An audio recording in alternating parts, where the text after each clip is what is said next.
Good evening and welcome to Scotland at 7. My name is Hendry, and this evening we're joined by Councillor Stephen Thompson from Dumfries and Galloway Council. Good evening, Stephen. How are you? Fine, Drew. Thanks for inviting me on the show tonight. And we're also joined by William Duguid. Good evening, William.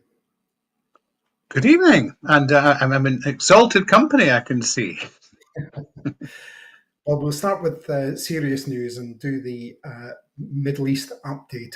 At least 55,493 Palestinians have been killed and 129,320 injured in Gaza since 7th October 2023, according to the Gaza Health Authority. At least 51 people killed and hundreds wounded in Khan Yunis as they queued for food. Witnesses have described scenes like a horror movie after Israeli forces fired towards a crowd waiting for trucks loaded with flour.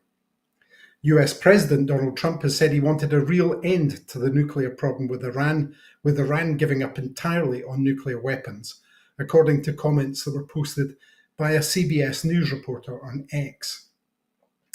US intelligence assessments have found Iran was not actively pursuing a nuclear weapon and would have been up to 3 years away from being able to deliver one, CNN is reporting.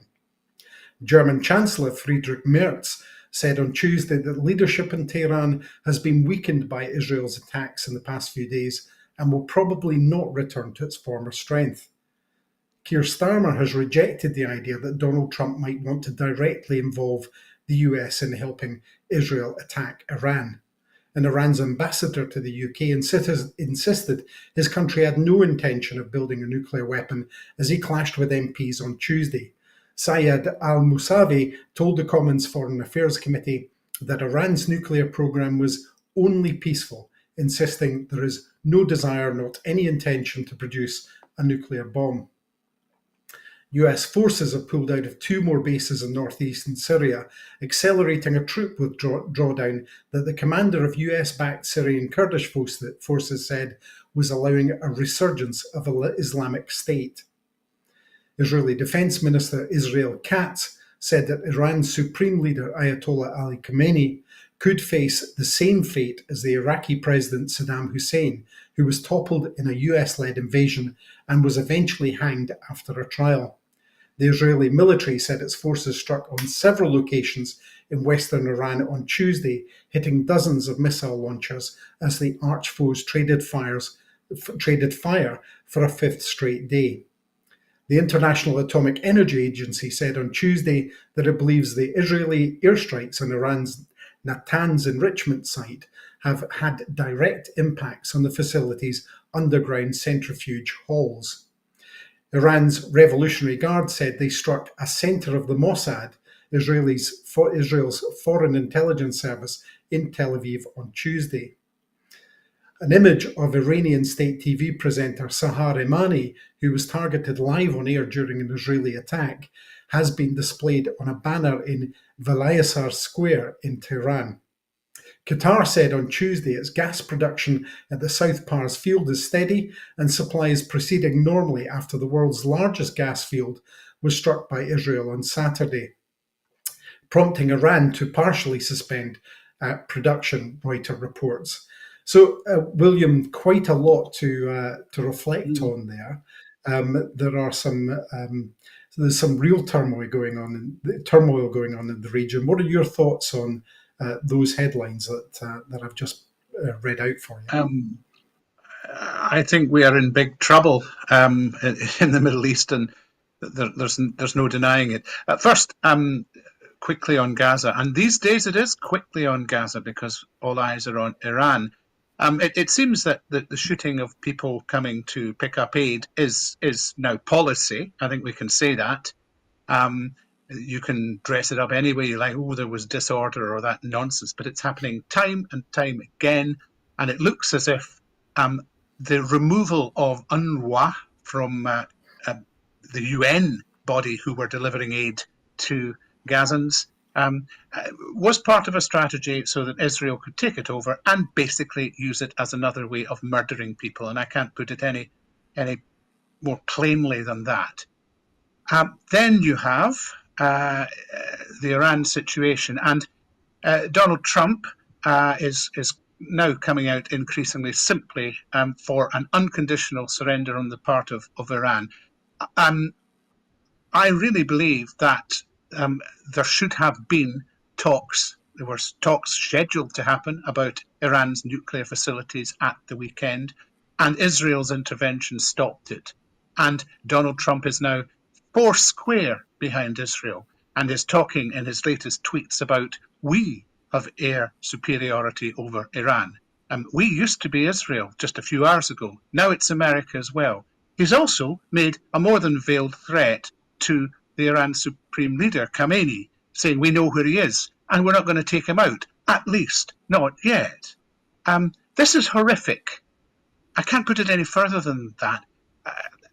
I don't know where this goes, but it's nowhere good, that's for sure. Stephen, do you share William's worries over the situation, and particularly the ongoing humanitarian disaster in Gaza at the moment? I think it's been absolutely horrific to use the word already stated, but this has been going on for so long, and I think there's a real concern about what do we mean when we talk about international order, and who's upholding the rule of any kind of law. We can see it daily, hourly, minute by minute on our phones, and I think everybody that I speak to has a real.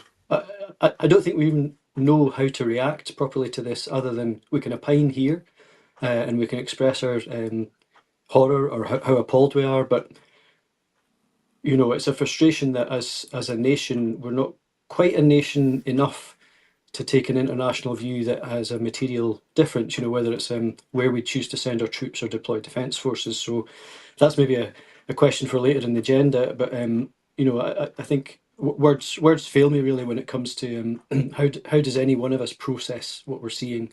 There's no excuse for it, and we are almost powerless to do anything about it. And your thoughts on Stephen, on the situation with President Donald Trump and Iran at the moment? You know, those comments that William was referring to earlier about the we and the fact that he's been using Truth Social, I think, and it's been reported on CNN to say that we have aerial superiority over Iran. Are you as concerned as William is about those kinds of statements? I think I don't know if I have the capacity for concern for all the countries that are being meddled with or being dealt with arbitrarily by the Trump regime. I'd have to defer to William on that one, but you know, clearly it's almost a risk turning on any news station at the moment in terms of what you're going to be assaulted with. So I think there is you know, in terms of volatility and unpredictability, it's hard to know where next with Trump, and I think that's probably been accepted by a lot of commentators, particularly in economic circles as well as military circles, I suppose. But yeah, I'm no expert on this, and my locus is very narrow at this point, but so happy to defer to William. Well, let's move on to the other conflict in Ukraine. Europe should not restart buying Russian gas, even if there's peace in Ukraine, according to the EU's Energy Commissioner, Dan Jorgensen. The European Commission aims to ban EU Russian gas and liquefied natural gas, or LNG, imports by the end of 2027. Jorgensen said, "In my view, if there is peace in Ukraine, we should still not restart Russian gas imports," Reuters news agency reported. Following a Russian mass drone attack, several districts of Kyiv, the death toll has reached 14 and seems likely to rise. One strike damaged the top floor of an apartment block, and others in the Solomyansky district near the city centre. Rescue teams went to strikes in several other districts of Kyiv, and at least 55 people were injured in one of the deadliest nights in the Ukraine capital since the full-scale war began in spring 2022. As air defences were activated, Andriy Yermak, chief of staff to Volodymyr Zelensky, the Ukrainian president, said Russia is continuing its war on civilians. North Korean troops have sustained more than 6,000 casualties fighting for Russia against Ukraine, more than half of the about 11,000 soldiers initially sent to the Kursk region. On Monday, President Zelensky said that he wanted to discuss buying US weapons with Donald Trump adding that getting them for free was not on the agenda. Zelensky was in Vienna before travelling to Canada. However, Trump left the G7 on Monday early, citing the situation in the Middle East. Earlier, Zelensky said he wanted to discuss with Trump the defence package that Ukraine is ready to buy. Trump has shied away from imposing further sanctions on Russia on Monday, saying, "I'm waiting to see whether or not a deal is signed." Trump also wants Russia to be readmitted to the G7. Meanwhile, Russia has returned 1,245 more bodies to Ukraine, Kiev said on Monday. The final stage of a deal to repatriate more than 6,000 dead Ukrainian soldiers.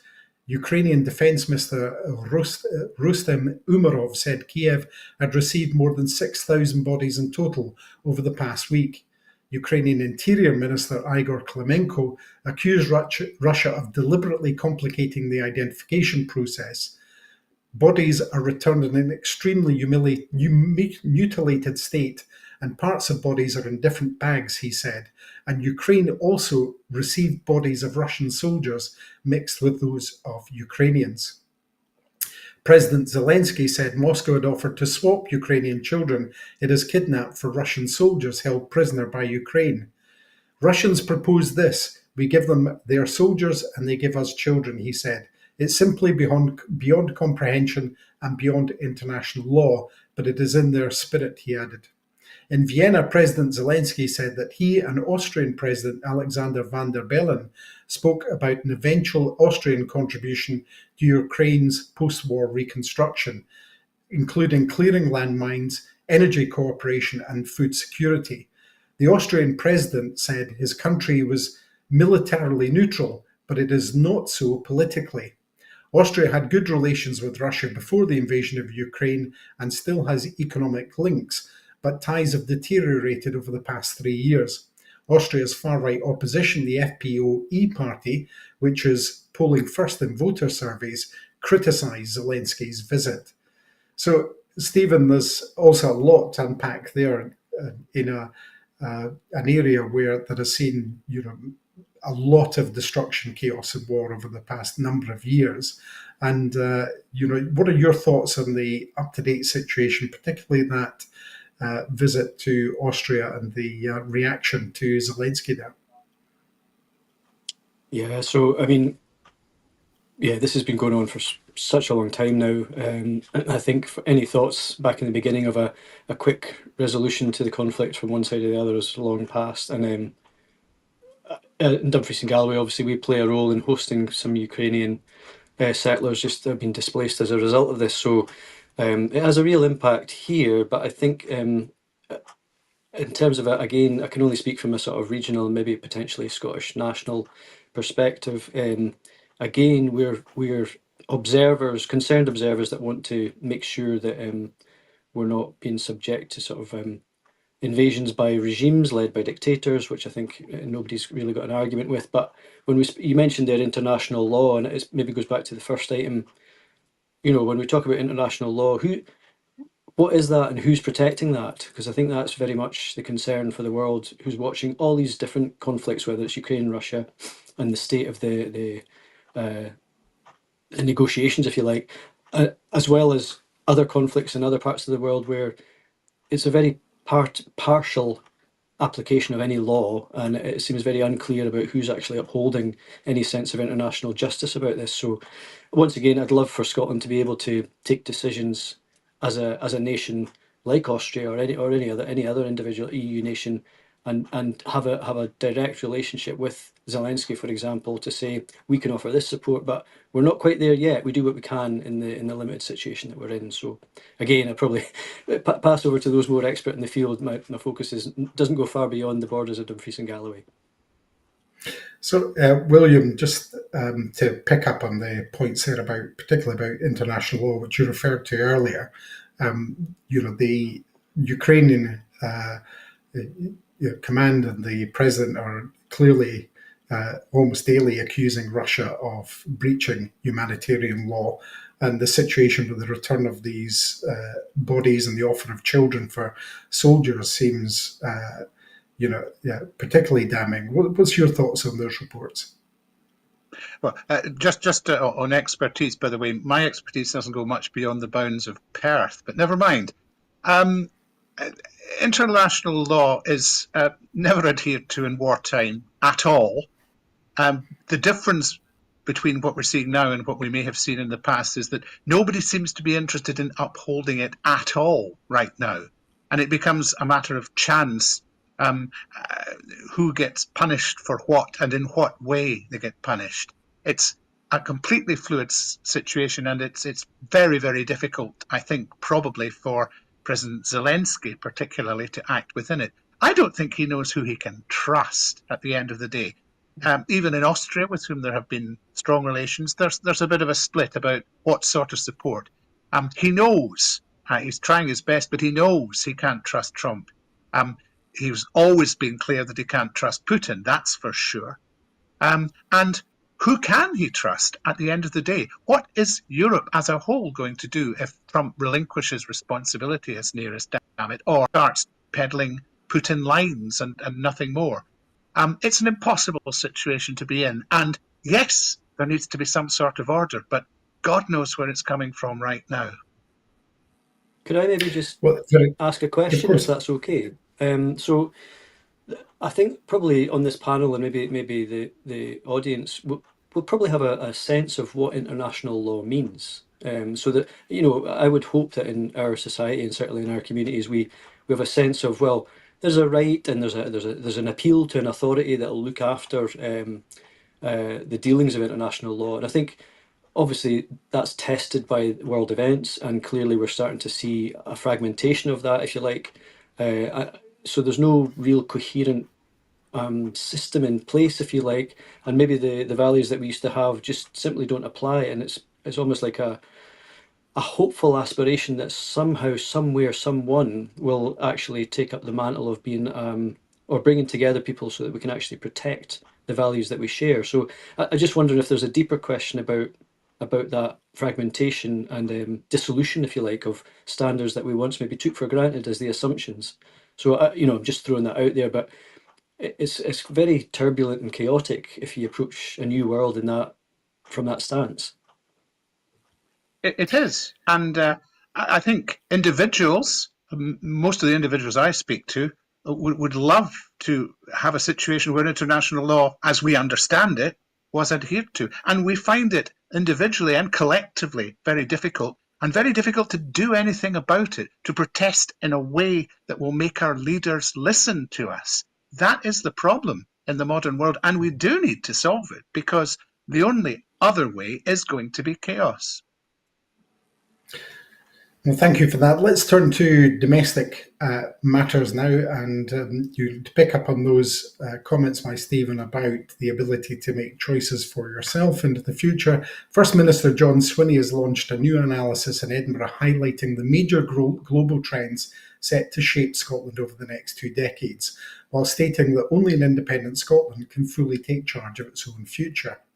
The Future Trends for Scotland report outlines both opportunities and challenges that the country is expected to face by 2050. It identifies key areas for growth such as renewable energy, life sciences, space technology, and advances in artificial intelligence and quantum computing. The analysis also warns of growing global risks, including climate change, disinformation, rising inequality, and increasing geopolitical instability.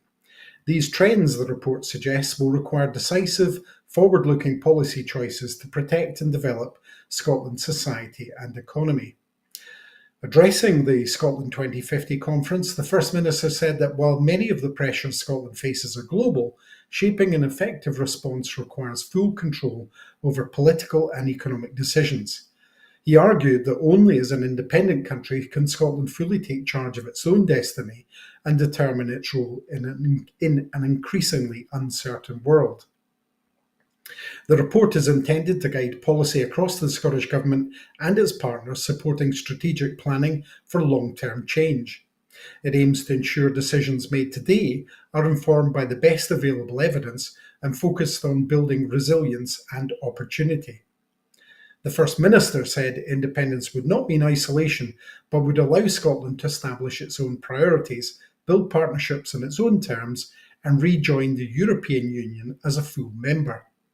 He described the current moment as a chance for Scotland to prepare for its future by choosing its own course. The Scottish Government plans to use the report's findings to shape the future strategy, encouraging collaboration across sectors and a shared focus on long-term outcomes.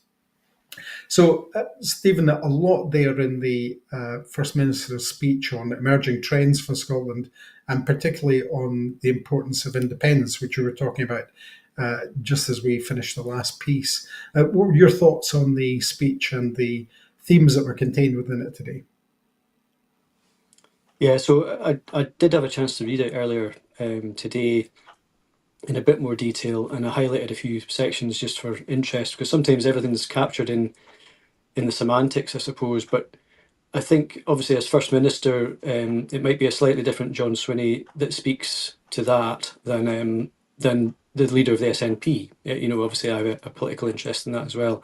So, although it does say effectively the solution, if you like, or a precondition of us being able to achieve what we'd like towards 2050 is independence, it stops short maybe of providing the pathway to get there, other than saying people need to vote for it. But I suppose I'm encouraged, but equally the question will still remain about, okay, so how do we get that then? And I think that's maybe there's only so many ways you can test the democratic will of the people. A referendum is one of them. Other elections might be another.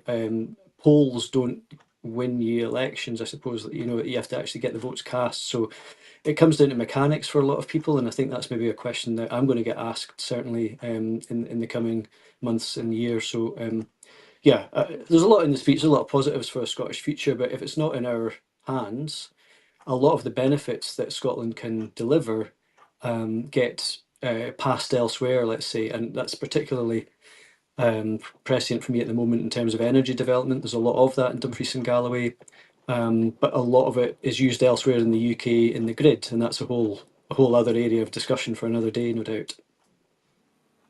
And William, turning to you just now, the First Minister said that nobody, be it Keir Starmer or Nigel Farage or Kimmy Badenoch, had the right to block Scotland's right to choose independence. What were your thoughts on that, and indeed the speech, and indeed the fact that independence played such a central role in his speech on Scotland 2050?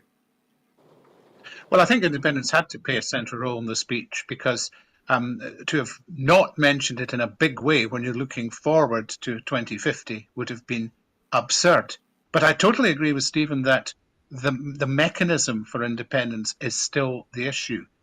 We simply don't know when we are going to get the chance to establish the will of the Scottish people that will gain us independence and get international recognition for it.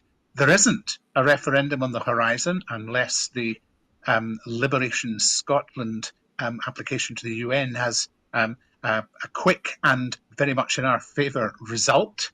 And even then, there might be complexities involved in that. I don't think that polls do anything other than just that they're nice figures to look at, but they get you nowhere.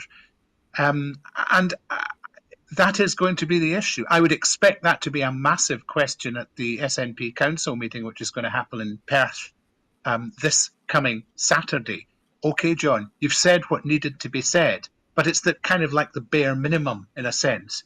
Where do we go next in order to actually move it forward?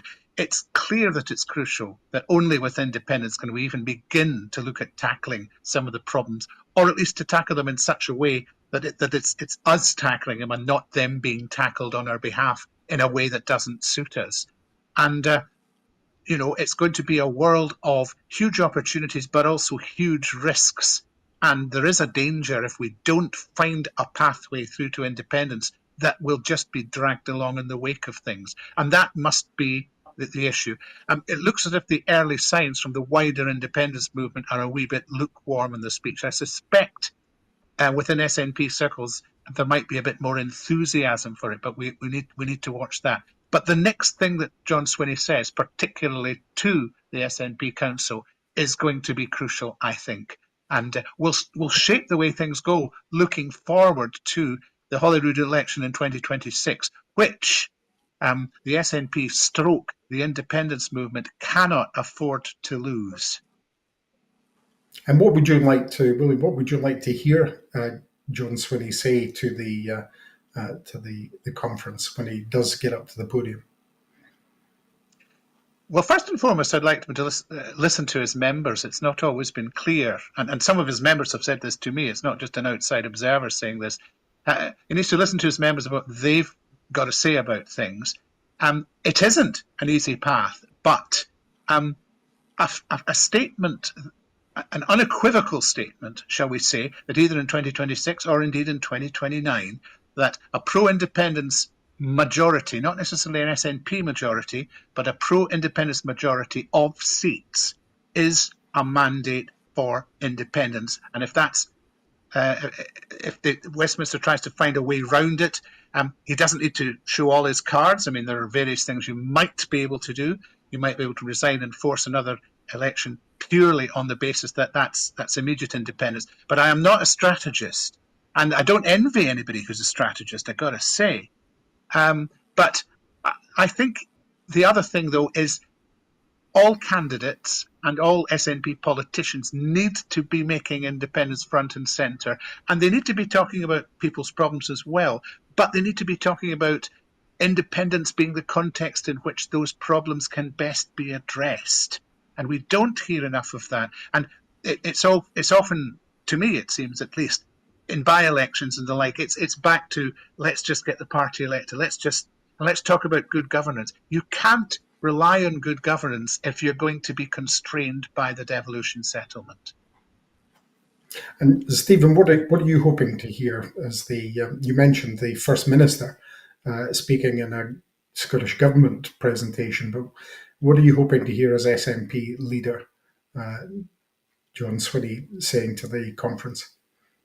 Yeah, so I mean, I should be at National Council on Saturday in Perth, and so part of what I've been doing, amongst other things lately, has been phoning around constituents and members. I'm a candidate for next year for Dumfriesshire, and one of the things I wanted to bottom out straight away was by speaking to members, listen to what their priorities were, both as local issues and what they see as a way forward.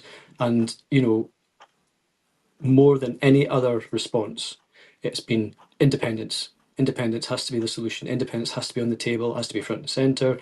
Because I suppose there's a feeling that unless we're offering an alternative as a party to what's coming down the road towards us, more government isn't attractive to people. You know, it's like, obviously we need good government, we need good governance, but I think it doesn't.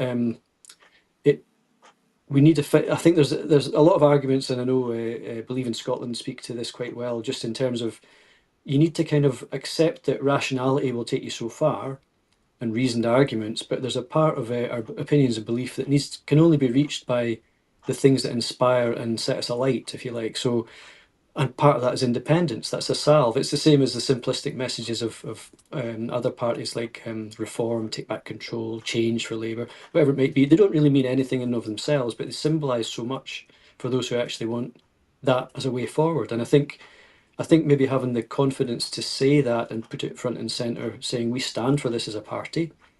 Let's not hide that or try and mask it with other words.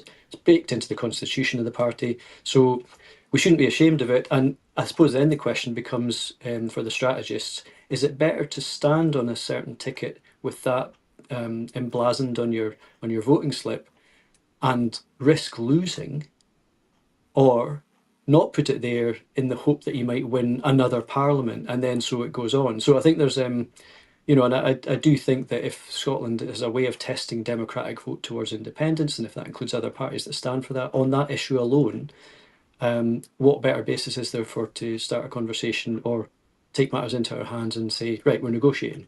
So, yeah, but again, I'm a lowly member in the sort of hierarchy of such things. But what members have told me is they want to see independence there.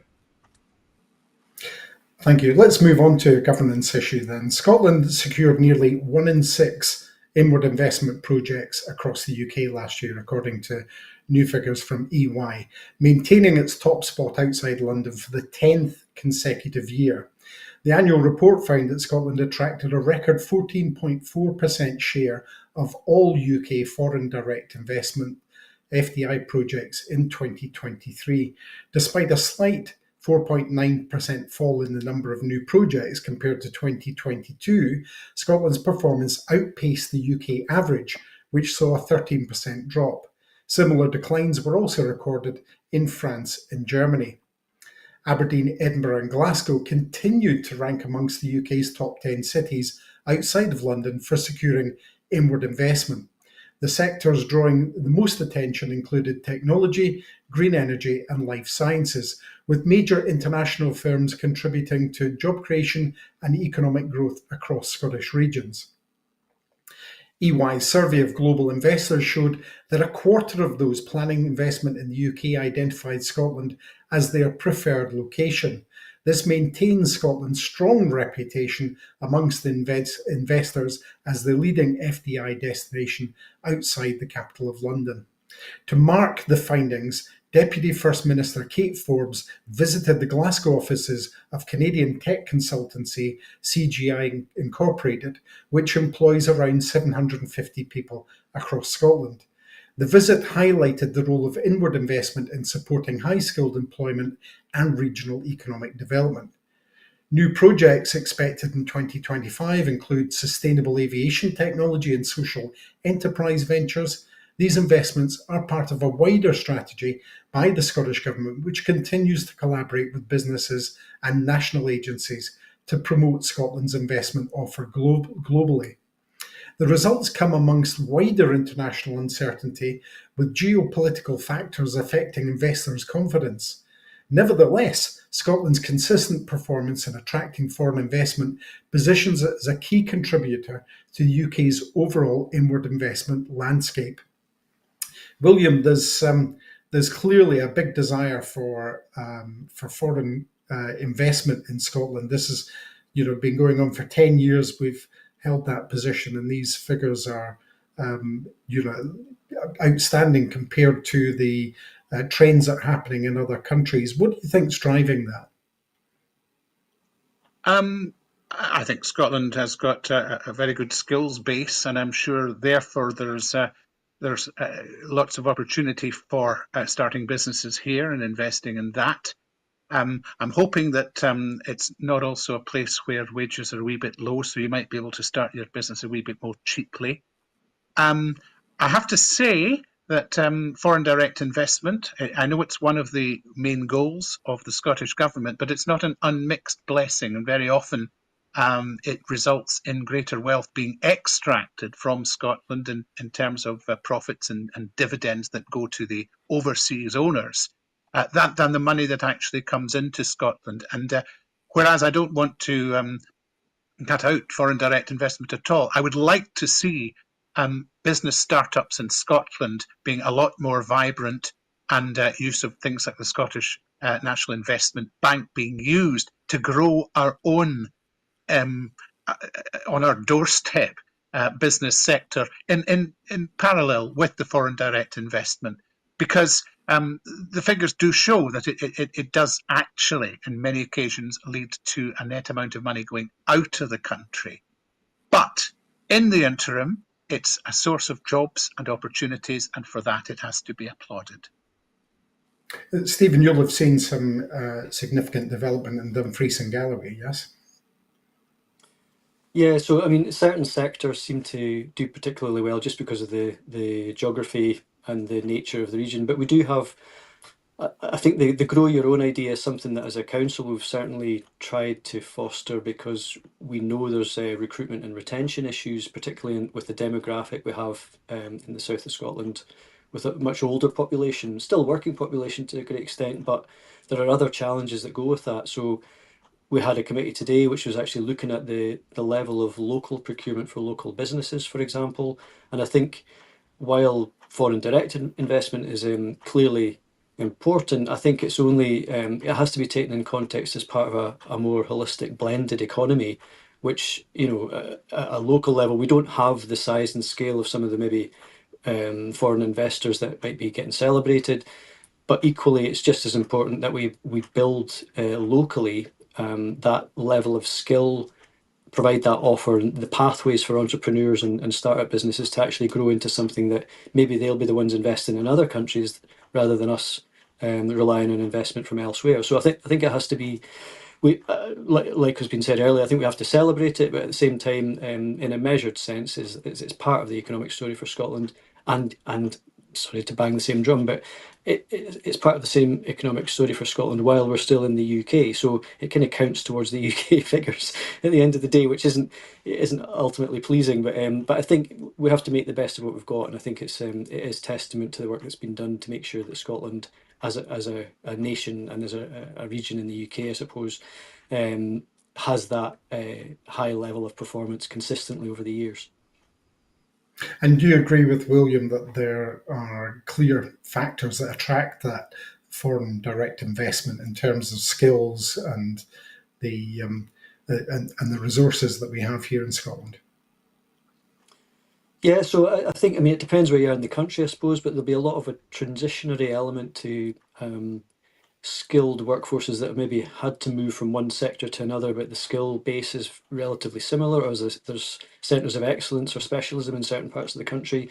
So there's probably an element of that ready resource being available. So I'm sure there'll be other aspects where that direct investment might mean there's more workers migrating to work in those places because there's other attractions. So there is that.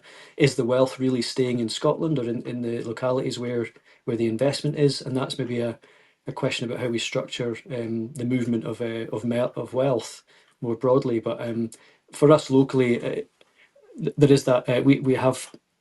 We're working on a number of projects about community wealth building and about how do you keep wealth in the region. And I'm sure that's the same for a lot of local authority areas in Scotland as a whole. Well, since you've mentioned wealth here, let's move on to a Westminster issue just now. UK Chancellor Rachel Reeves is reportedly considering softening new tax rules affecting wealthy individuals previously classed as non-DOMs, following industry lobbying and concerns over investment impacts. The changes introduced in April made the global assets of all UK residents, including those held in trusts, subject to the 40% inheritance tax rate. The reform followed the UK government's decision to abolish the non-dom tax status, a move first announced by the former Chancellor Jeremy Hunt and expected to generate £12.7 billion over 5 years. The non-dom status had allowed wealthy individuals with foreign ties to avoid paying full UK tax on overseas earnings. Reeves had pledged to tighten the rules as part of her first budget as Chancellor last autumn, stating that those who live in the UK should also pay tax there. However, at the World Economic Forum in Davos earlier this year, she introduced transitional measures following pushback from financial and legal sectors. Reports in the Financial Times now suggest that further changes may be under consideration, with Treasury officials said to be assessing the impact of the inheritance tax rules on the UK's ability to attract investment. A Treasury spokesperson said the government was continuing discussions to ensure the system remained internationally competitive. The Office for Budget Responsibility previously allowed for up to a quarter of non-DOMs to leave the UK as a result of the changes. However, claims of a widespread exodus have been questioned by analysts and by the Tax Justice Network. The review of tax changes comes as the UK government proposes up to £3 billion in cuts to disability and social security payments. Anti-poverty campaigners have pointed to the contrast between easing tax pressures on the wealthiest and tightening support for the low-income households. Reeves is also preparing for potentially downgraded growth forecasts in her autumn budget, adding further pressure to balance competing priorities. William, that's something of a U-turn from Reeves on those tax proposals. What are your thoughts on the indications that it looks like she's going to loosen the restraints over non-dom tax status? It would be in line with much of what the Labour government has done since it was elected. It's very strongly in favour of very rich people and not really quite so generous to people who are a bit strapped for cash, and that continues. I think she's chasing something that doesn't truly exist. We're talking again about direct foreign investment in a big way, and I think we're having wealth extracted from us by these folks, and we are encouraging them by making life easier for them. And I know there's a need to be, quote, internationally competitive. I'd like to at some point have a look at the actual figures to see how competitive we need to be competitive, because I suspect we're rolling over rather a bit easily here. And the idea that people make a lot of money and it trickles down, it's not the money that's trickling down on the poor people, I'm afraid. So not too happy about it. And Stephen, what are your thoughts on the proposal to roll this back? Yeah, so it'd be no surprise, I suppose, but it's sort of platitudes before principle and rhetoric before responsibility, I guess. We're still dealing with the impact of the changes to national insurance for employers in our region, which has really hammered the part-time worker economy, and in regions like ours, that's very significant with third sector organisations and smaller businesses, etc., who are really running on very tight, non-existent margins sometimes. So there seems to be no care for those who are going to be affected most at the bottom end of the sort of economic pyramid, if you like. So it doesn't really surprise me at all that there's been a change. I do wonder, because I have this sort of naive belief in people probably wake up thinking, they probably wake up thinking, I will try and do a good job today, or I will try and set my sights into the future for some future gain, but it seems to be at what cost. So it doesn't surprise me, but it's concerning. But it's sort of at the moment we just have to kind of suck it up, and we've lobbied, we've made representation where we can as a local authority, but ultimately this is UK policy, UK law. So while some of our colleagues are quick to lobby the Scottish government instead of the UK one, we have to kind of redirect them kindly and say, no, actually, the legislature that deals with this is not in Scotland. So we have to coach some of our elected members who seem determined not to see that. But we'll maybe come on to that in a later item. Well, we talked there about the effect on the cost of living crisis and poverty on people. Up to 100,000 Scots could face energy crisis if Radio Teleswitch shutdown goes ahead. Around 100,000 households in Scotland, as I said, could face disruption to heating and hot water supplies from the end of June if a planned UK-wide Radio Teleswitch shutdown goes ahead without delay. The switch-off scheduled in 2 weeks affects older energy meters that rely on radio teleswitching systems, known as RTS, which uses BBC long-wave transmissions to manage off-peak energy tariffs. The UK government and energy regulator Ofgem have advised affected households to upgrade to smart meters. However, the current rate of installation, around 350 metres a day, means that many homes, particularly in rural and island areas, are unlikely to be converted in time. Energy Action Scotland has warned of possible interruptions to energy and hot water supply for customers still using RTS meters. The Scottish Government wrote to Ofgem earlier this year calling for further protections for consumers while upgrades continue. The SNP has now urged the UK Labour government to delay the deadline, citing concerns that tens of thousands of Scottish households could face higher energy bills and service disruption if no action is taken. The UK government's national smart meter rollout, as expected, has experienced delays, and industry bodies acknowledge that Scotland's remote communities face particular challenges in the transition. The expected shutdown comes as energy prices are forecast to rise again, according to projections published today by suppliers including E.ON, British Gas and EDF. The energy price cap is expected to increase 3 times over the next year, by 2 to 3% in October, by 1% in January and by a further 3% in April 2026. And although bills are expected to fall slightly in July, estimates suggest that average annual energy costs will remain more than £150 higher than when the current UK government took office. Consumer groups and politicians are continuing to call for urgent action to protect vulnerable households from rising costs and potential supply issues. Stephen, I imagine this is quite a pressing issue for some of the constituents in Dumfries and Galloway. Yeah, so I think there's a bit of work just trying to identify which, where the vulnerable households are. So I think that's something that we need to pay attention to, because either way, we'll have to try and find something that's going to protect those that are going to be affected by this. There's already fuel poverty in the sense that, a lot of people are off grid in terms of gas, so are like using oil or other forms of heating. So I think sometimes that it's lower numbers of population, but just as vital to the small numbers and small communities that are affected. So I think that's a piece of work that that we'll have to follow up locally, and I'm sure other rural areas of Scotland will be paying particular attention to that.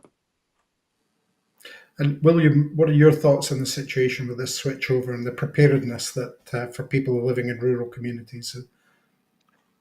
I think probably the level of preparedness is shocking. We've been hearing about this maybe for the last 18 months or so. I remember Leslie Riddoch making statements about it quite some time ago. But of course, you need to get to the people that need the work to be done, and you need to convince them that the work does need to be done. And I'm not convinced at all that that has happened. And if we're talking about 100,000 plus households, that is a potential disaster. If after your signal is cut off, you find your heating is stuck on the on position, or it's not recording any sort of tariff change, so you're paying more than you need to pay, there needs to be a guarantee that you can get that money back, because you can, if you like, you can blame people for not asking for the work to be done, but I really don't think the publicity has been sufficient to convince them that they need to get it done. And you could have people in an awful lot of trouble. I think there needs to be a delay. I think Dave Duguid and his colleagues are absolutely right. I don't hold out much hope, but I do think that would be the only solution at the minute. And the price increases that are forecast for electricity means that people, particularly in rural communities, who are already paying more for their standing charges for electricity, for example, than elsewhere in the UK, are going to be paying even more. It's going to add to the burden, isn't it? Yeah. Basically, the energy market needs reformed, big time. The whole basis on which energy is charged for can be and should be changed. That's the fundamental thing. In the meantime, everything else is a sticking plaster. Everything we can do is going to be a sticking plaster, I'm afraid. Yeah, And just Stephen, on what are that your point. thoughts on it? Yeah. Yeah, sorry, apologies.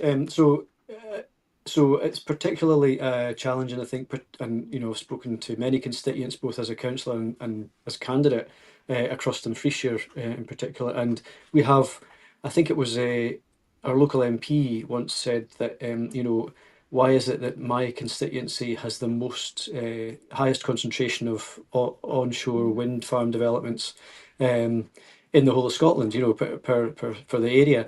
And I sort of wondered, well, I don't know, but you help set the energy policy, so you might know something about it. And I think what's galling is most of the benefit for that either goes to the landowner for the rent, or and meanwhile you've got these major sort of what look like industrial developments in rural areas. And I do accept that sometimes there's a right place for developments like that, and that's fine, and it contributes towards national goals. But ultimately, if it doesn't reduce the bill in a pensioner's pocket, if you like, what good is it? So you can wax lyrical about the net zero benefits nationally, but locally people just see a double whammy of cost and inconvenience in terms of the development. So it's hard to build a positive narrative for communities, particularly rural ones, that are doubly affected. Well, I think we'll stick with you, Stephen, to get some comment on this next item. Dumfries and Galloway councillors returned to the control of the SNP following the resignation of the Conservative leader and deputy leader. A special meeting of the full council had been called on the 16th of June to consider a motion of no confidence in the Tory leadership following the defection of 7 members from the Conservatives earlier this month. Both the leader, Gail McGregor, and the deputy leader, Malcolm Johnson, chose to step down before the vote. Our guests, Stephen Thompson and Katie Hagman of the SNP, were voted in as leader and deputy leader by 16 votes to 10, with 16 abstentions.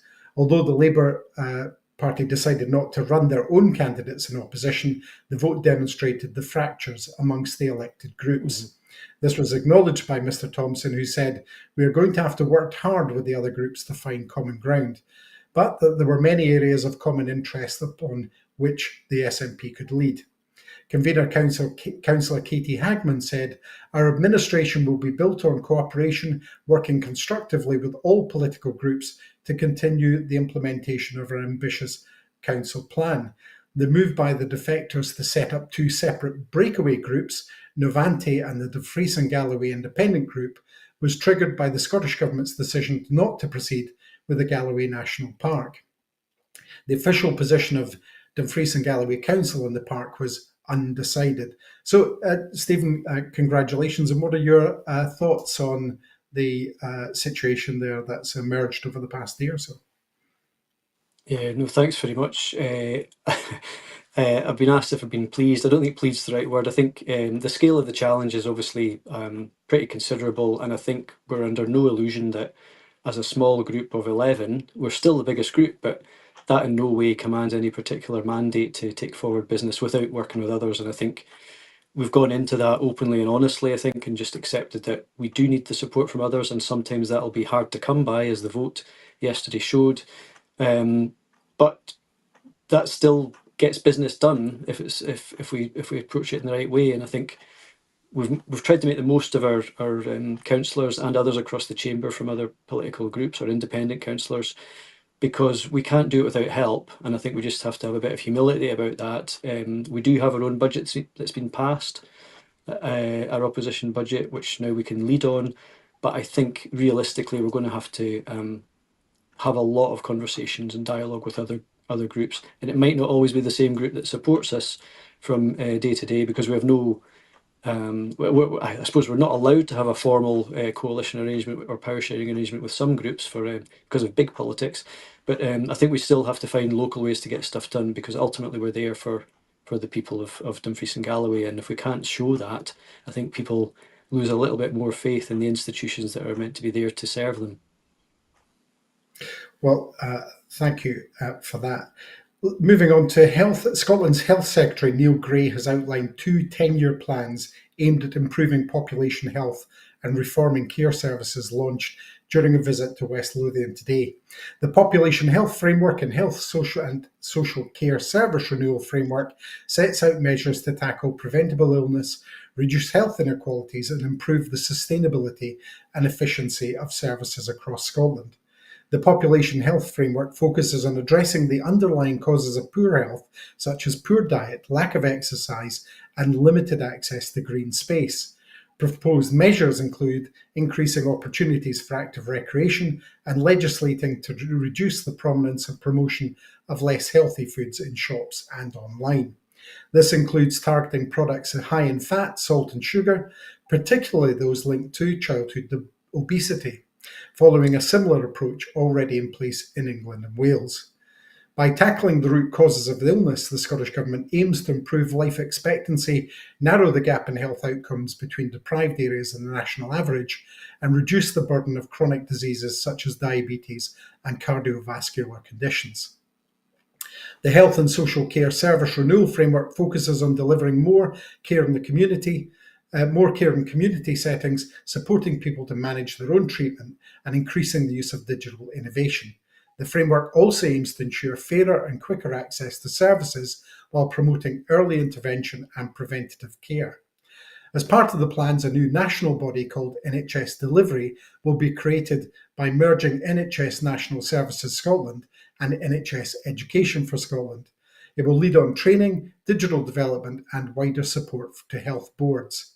Health Secretary Neil Gray, speaking at the launch, said the strategy acknowledged that many health issues stem from outside the healthcare system. He said the Scottish Government intends to act swiftly to implement these changes and improve public health outcomes. William, is this something you welcome? Yes, I think it's interesting that today in the 2050 report that John Swinney introduced, increased unhealthiness over the next 25 years was one of the factors that expected to raise its head. And I think the NHS Scotland needs to be as innovative as possible. It already has, I think, a good record for innovation. I keep hearing when I'm on There's another small innovation, be it AI, be it some other way of empowering patients. And I think it makes probably the best use of its resources of any of the UK health systems. So I'm hoping that this will go some way towards forestalling the problems that are seen to be coming up in the next 25 years. I do slightly worry about how it will work out in rural areas in terms of fairer and faster access to healthcare, but that's a detail, and the innovation will need to take care of that. But overall, very happy with it. And Stephen, do you share William's view on that? I think up to the point where rural areas was a detail. So I think yes, no, I think it's almost like a position statement of where we need to be to actually transform the way we deliver things and use that creativity and innovation for better access to services and better outcomes. So early intervention, of course, yes, absolutely proven to be more effective at longer term outcomes. So I think our challenge again in rural areas is how do we make best use of distributed assets across a large area to make sure that our older demographic can actually get that access, because sometimes it is a transport issue, and there's only certain solutions that digital is can be used for, although we should explore that fully. And I think that's what our local NHS board is trying to do with different models of care and health at home. So I do welcome it, but I still will always have to challenge how's this going to work in a rural setting like Dumfries and Galloway. Well, moving on to another issue of wellbeing. From March 2026, the Scottish Government will introduce a new payment to offset the impact of the UK Government's two-child benefit cap, aiming to reduce child poverty across Scotland. Social Justice Secretary Shirley-Anne Somerville has announced that the new two-child limit payment will be open for applications in March 2025 and will be in effect by March 26. The move is expected to reduce the number of children living in relative poverty by 20,000 in 2026 to 27, according to Scottish Government forecasts. The payment forms part of Scotland's wider child poverty strategy, Best Start, Bright Futures, and follows repeated calls from Scottish ministers for the UK Government to remove the two-child cap entirely. While the UK Government has indicated it is reviewing the policy, the Scottish Government has opted to move forward with its own intervention. The new benefit will be the fastest to be delivered by Social Security Scotland, arriving in less than 15 months from its initial announcement in the Scottish budget. It will work alongside existing measures, including the Scottish Child Payment and support for families affected by the UK Government's benefit cap. Shirley-Anne Somerville said the policy builds on a series of actions already taken by the Scottish Government to support low-income families, including investment to eliminate school meal debts and funding to mitigate the effects of UK welfare decisions. The Scottish Government has attributed some of the current challenges in tackling child poverty to what it describes as austerity measures introduced by the UK Government. And recent modelling suggests that if the UK Government were to take stronger action on this issue, up to 100,000 children across Scotland could be lifted out of poverty this year. The two-child limit payment is designed to counteract the UK Government's restriction on child-related benefits. So, Stephen, is this good news? Yeah, I mean, I think, as always, I think Scotland's in a position where, particularly under the SNP government, where we have to show what's possible if we take a different approach to how we do benefits, and how we get that support to the people who need it. So, I'm fully in support of this. I think, again, it always comes back to, well, we wouldn't have to mitigate if we were in charge of our own affairs. And how long does a review take in this case? Because we might have the benefit in place before that review is concluded and leads to any actual action, but hard to say with the UK Government. But I do think I'm very supportive of the philosophy that's driven the Scottish Social Security Agency in terms of its the different value set it's taken to, I suppose, treat people with dignity, which is a big difference from certainly the historical perception of DWP. So very much welcome this, and I think it's long overdue, and it's just testament to where we are in the UK that we're waiting for a review. And William, very briefly, are you pleased to see this measure being taken forward by the Scottish Government? Yes, I know they were contemplating it. It's necessary. They're doing okay on child poverty, certainly in relation to the rest of the UK, and it's one of their big targets. This will help them, though, get a bit closer to their actual targets. The one this year they missed, but the one in 2030, which is the important one. So yeah, it needs to happen. It's not going to be cheap, 155 million quid to start with, but it's necessary, I think. Well, that's it for this evening, Scotland at 7. Thanks to our guests, William and Stephen. Before I go, I just want to remind you that Broadcasting Scotland, we depend on the generosity of our supporters. To everyone who's donated and to everyone who's signed up to make a regular monthly payment, thank you very much indeed. We face costs of over £4,000 every month, but only receive donations of around £2,500. And we've raised almost £11,000 this year so far. That's £13,000 less than we need to be on target to pay our bills every month, and we urgently need to raise as much of that £13,000 as possible immediately. Our programmes will always be free to view. However, if you can afford £5 a month, please consider becoming a Broadcasting Scotland supporter, and please donate whatever you can afford to do. So thank you, and thank you again to our guests, and goodbye. Thanks again for watching.